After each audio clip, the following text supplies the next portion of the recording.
ایک درویش بیان کرتے ہیں، ایک روز حضرت خواجہ شاہ نقشبند میرے غریب خانے میں تشریف لائے، مجھے بڑی خوشی ہوئی، ولیوں کے بادشاہ میرے گھر میں آ گئے، بڑا خوش، لیکن میرے گھر میں آٹا نہیں تھا۔ میں اسی دن آٹے کی بوری لے آیا۔ حضرت خواجہ نے فرمایا اس آٹے کو خرچ کرتے رہنا، مگر اس کی کمی بیشی کا حال کسی سے ذکر نہ کرنا، چپ کر کے بس اس بوری میں سے آٹا نکال کے کھاتے رہنا۔ کرم ہو گیا۔ حضرت خواجہ اس کے پاس 2 مہینے قیام پذیر رہے، ولیوں کے بادشاہ 2 مہینے اس کے گھر میں رہے۔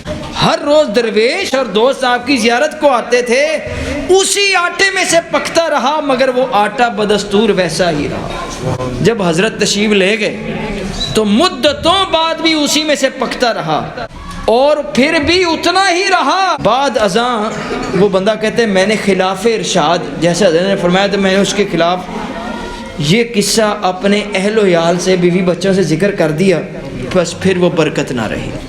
کیا شان اللہ والوں کی۔ ولی اللہ دے دعا کر کے تقدیر